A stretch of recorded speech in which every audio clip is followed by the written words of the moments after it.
She was still warm when he zipped the bag shut. Not in panic, not in rage. Just calm hands folding a child's body beside a field of bamboo, while the sun rose over a world that didn't notice she was gone. What kind of man does that? Then goes shopping for trading cards. The mattress still held her shape. Pressed into the lower left corner, where the fabric had flattened unevenly, was the subtle imprint of a curled-up body.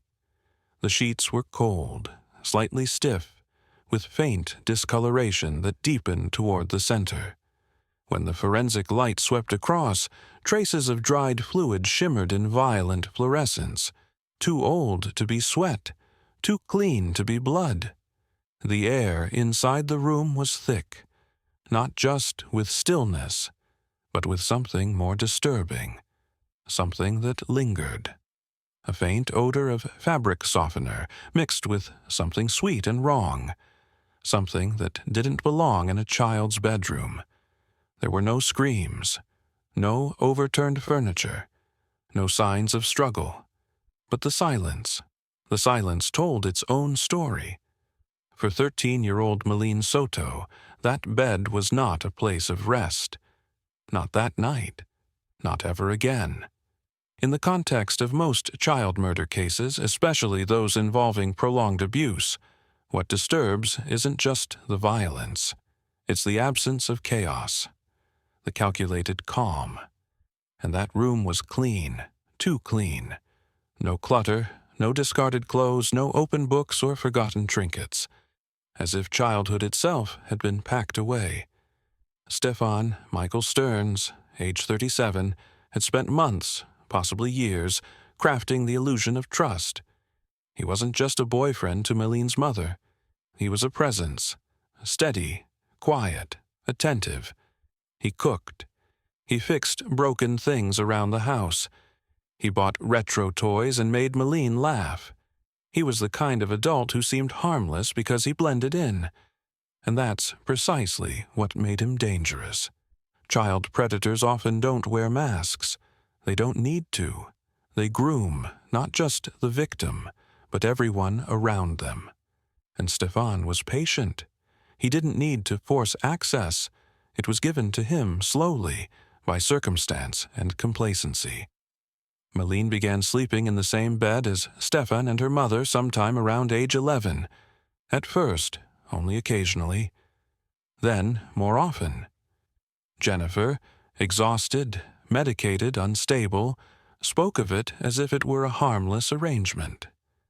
"He keeps her company when I can't sleep," she had once said dismissively. They watch movies together. But by 13, Meline had her own routines. She'd begun asking not to be dropped off directly in front of school. She was developing a sense of privacy, of independence. She was noticing how things looked from the outside. That shift, that slow separation from the control Stefan had over her, might have been the trigger. It's often when victims begin to pull away that abusers panic. They don't fear exposure. They fear losing possession. On the night of February 25th, 2024, Meline had celebrated her birthday. It was quiet. Cake, family, laughter. A normal evening. Photos show her smiling, arms around relatives. But somewhere between the last slice of cake and the fading glow of candles, something changed. Later that night, she went to bed. She never left the house again. It is believed that Stefan killed her in the early hours of February 26th. Not in a fit of rage, not in panic, but in silence, deliberately. There were no defensive wounds, no broken objects, no signs of screaming. Forensic analysis later suggested that she may have been sedated, either chemically or emotionally subdued. One theory, based on Stefan's internet history, is that he may have administered a sleeping agent. A search for sevoflurane, a surgical anesthetic, had been logged 2 weeks earlier. Meline may have never opened her eyes again after lying down. and yet the house remained quiet. Jennifer, by her own account, took sleeping pills that night, claimed she felt off the next morning, claimed she forgot to check on Meline before work, claimed she assumed everything was normal, claimed so many things. In truth, she never saw her daughter that morning. She only heard sounds in the kitchen, the clink of dishes, a zipper, someone moving. She assumed it was Meline. She told the police she remembered seeing her in a green hoodie, wearing her white Crocs. Later, she admitted, that memory was imagined. She didn't see anything. What she heard might not have been her daughter at all. That morning, Stefan took out the trash. He also took out Meline. Not carried, not slung over his shoulder, placed carefully, as one might with something fragile. Security footage later showed him returning to the apartment complex twice, circling, adjusting. He wasn't rushing. He had time. He made time. And Meline, her body, now lifeless, lay in the trunk of his car. The bedroom stayed still. The sheets held her shape. The air kept its quiet, sickly perfume. No alarm was raised. Not yet. Because when monsters kill quietly, the world doesn't scream. It waits. And that wait is often the most terrifying part. The camera caught him twice that morning. Once at 7:35 a.m., standing by the apartment complex's trash compactor, holding a black garbage bag in both hands. The second time, 20 minutes later, returning through the front gate after a brief absence, pausing just long enough to show his gate pass, then disappearing down the drive. The guard remembered him vaguely, a man in a red shirt, polite, carrying nothing. Just him, and a passenger. A girl in a green hoodie, slumped in the front seat, not moving. She looked like she was sleeping. That detail stayed with the guard. He mentioned it later, offhand, during an interview he didn't expect to be important. But it was. It changed everything. Because Meline hadn't been seen alive since the night before. And her school, the place she was supposedly headed that morning, had already marked her absent by 8 a.m. Stefan claimed she'd asked to be dropped off a block away, that she didn't want to be seen getting out of his old car. He said she got out, shouldered her bag, and walked toward the school. He even remembered her looking for something in her backpack. Headphones, maybe. He said she looked normal, relaxed. But surveillance footage near the church where she was supposedly dropped off showed something different.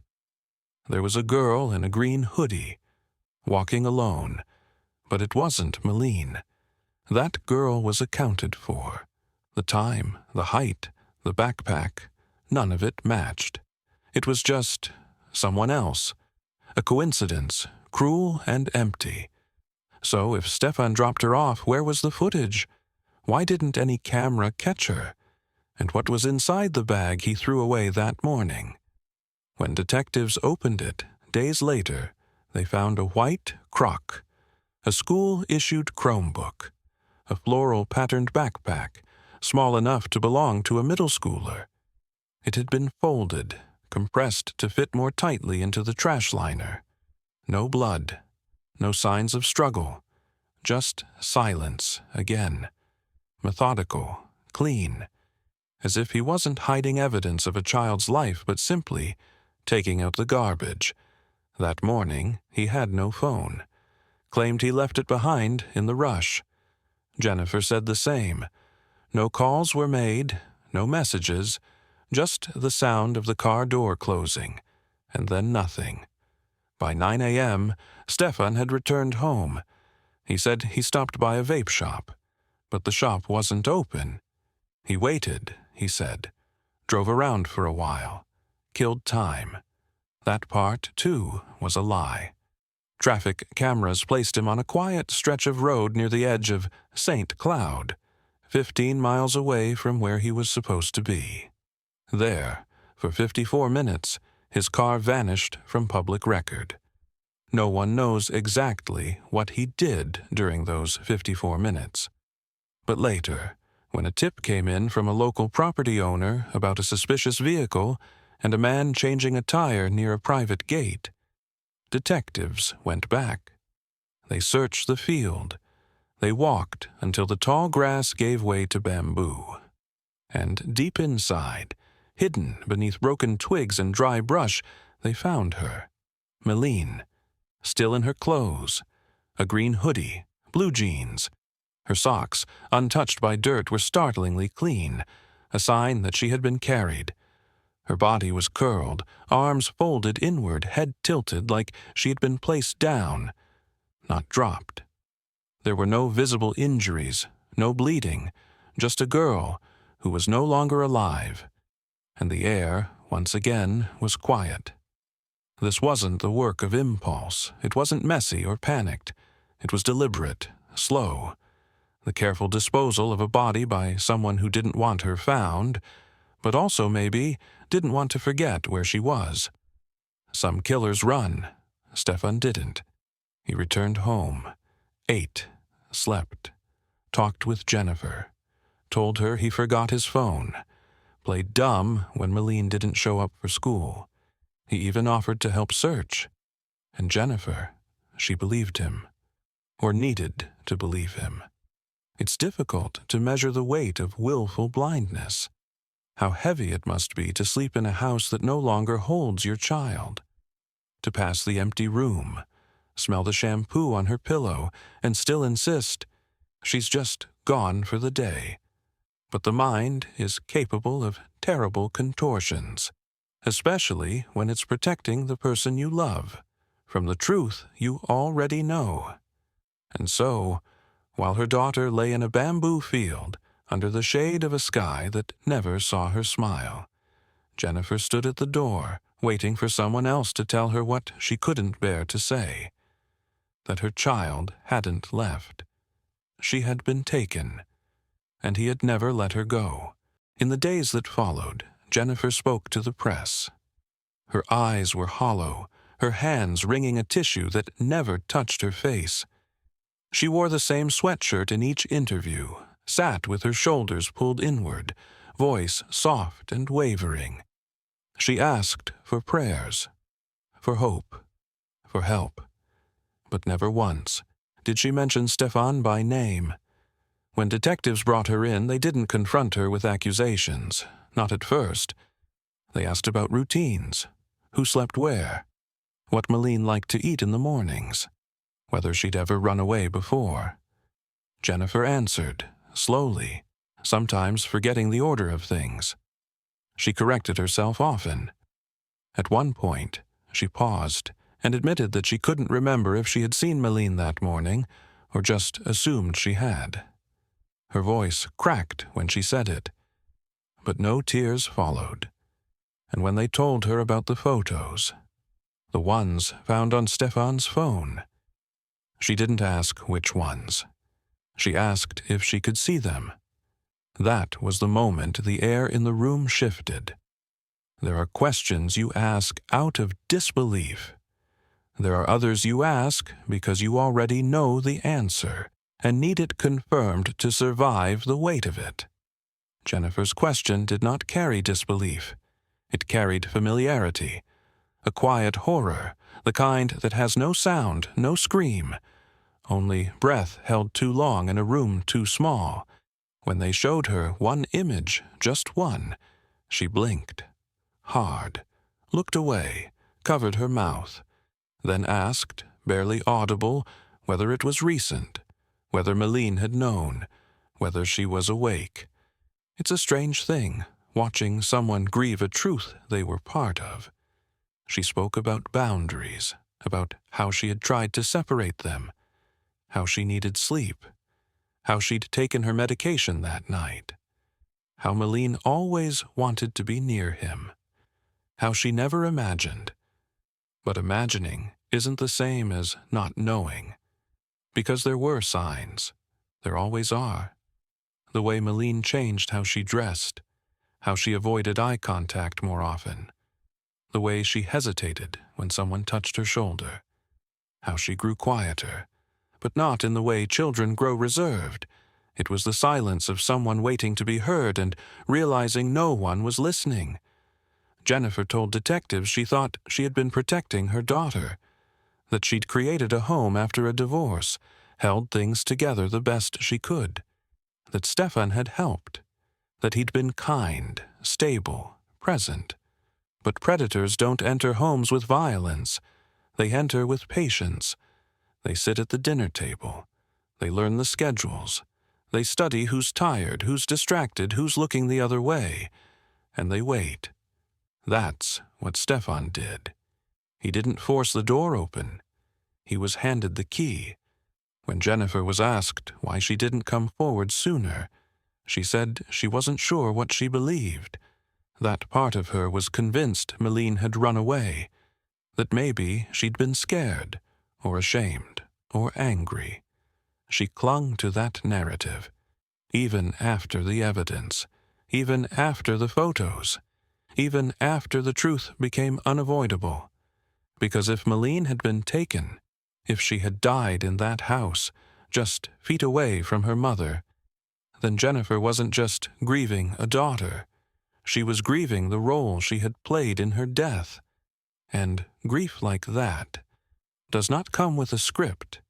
It comes in waves, in questions asked too late, in blankets that still smell like strawberry shampoo, in dreams that start as memories and end in screams. She said she felt Meline sometimes, said the air in the house changed at night, that the silence was heavier than before, that the door to her daughter's room creaked just slightly, even when no one touched it.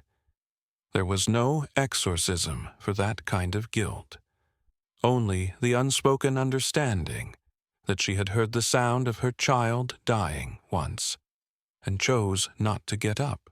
They found the hard drive in a plastic storage bin, tucked beneath a folded blanket and a box of old trading cards. It wasn't hidden well, not buried or locked away, just placed, as if it had been set down by someone who didn't quite believe he needed to conceal it, or someone who thought no one would dare look. Inside the drive were over 35,000 images. Many of them were duplicates, low resolution, some time-stamped as far back as 2019. But not all. Some were recent. Some showed a girl with braided hair, half her face turned away.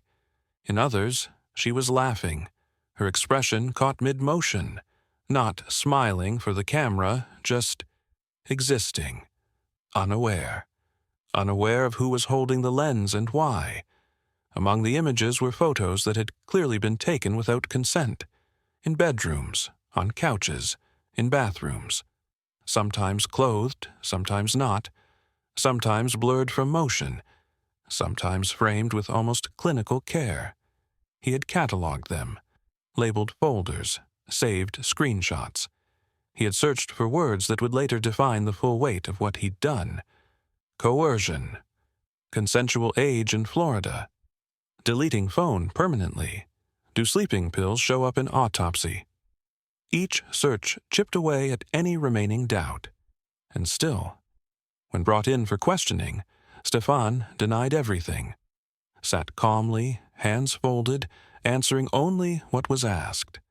His voice never rose. He didn't stammer. He didn't even flinch when told that Meline's body had been found. Instead, he closed his eyes, nodded once. When asked why he'd reset his phone, he said he'd been updating it. When shown the log proving it had been manually wiped, he shrugged. When confronted with the photographs, he paused, then asked if he should be talking to a lawyer.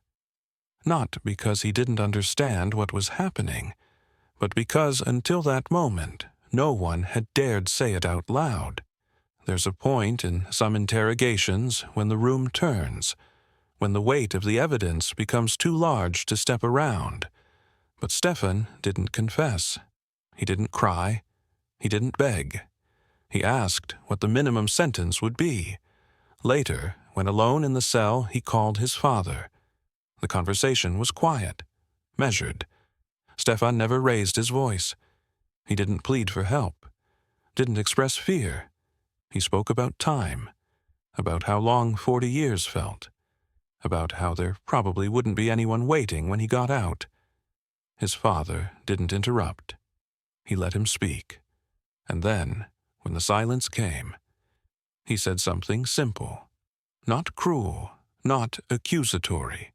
You didn't start it, he said, but you let it go on. And Stefan didn't answer.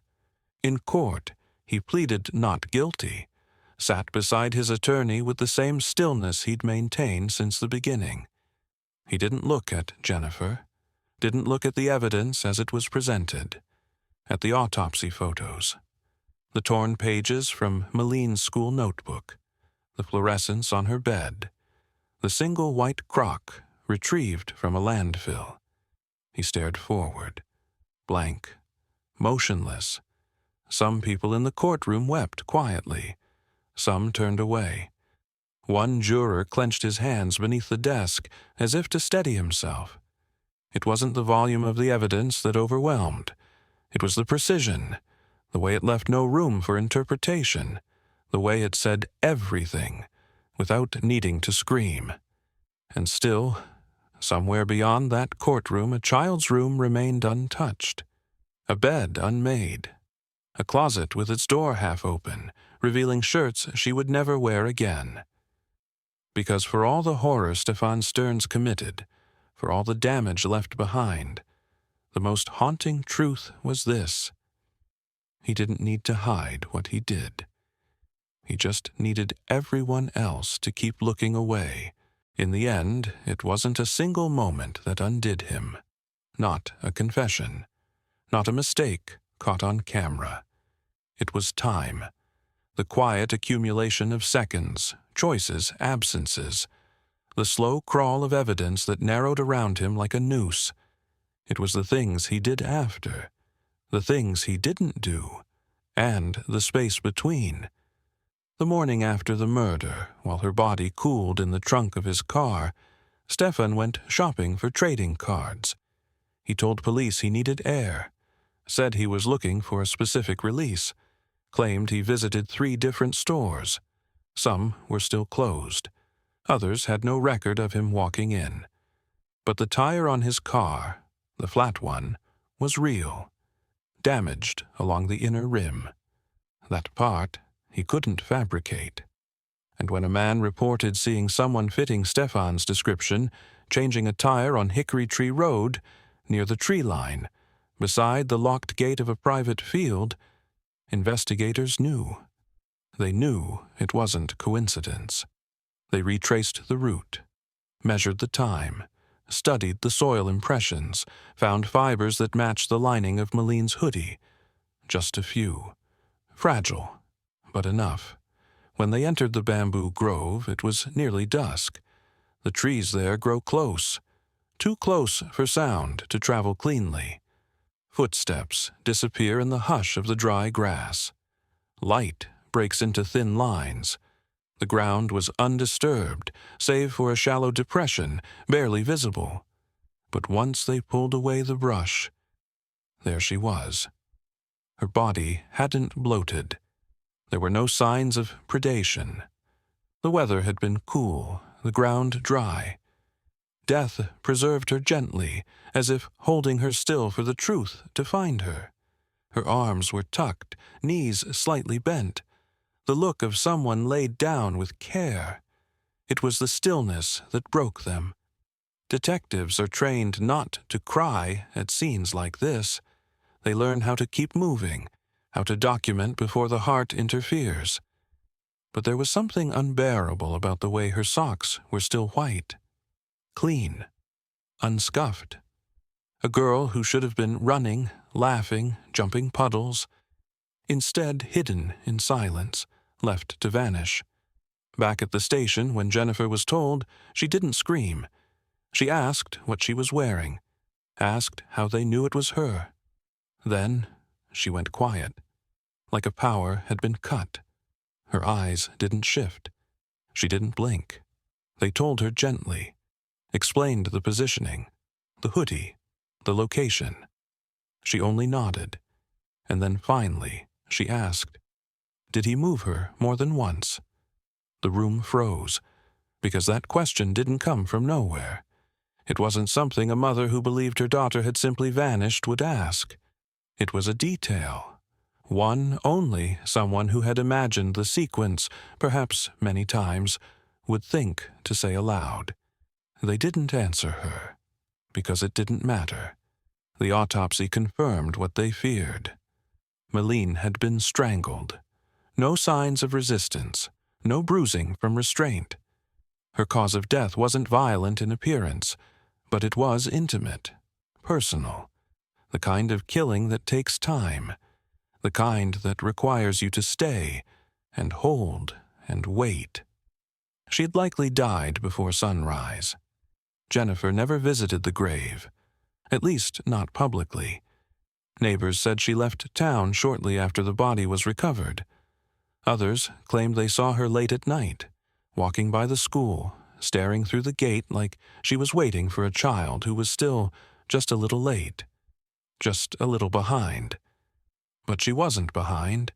She'd been there all along, in the same house, in the same bed, breathing her last breath while someone stood over her and decided she was no longer useful, no longer wanted, no longer his, and no one came.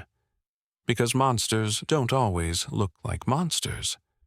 They look like the man who holds your child's hand at the grocery store, who fixes the cabinet door, who doesn't raise his voice, who stays.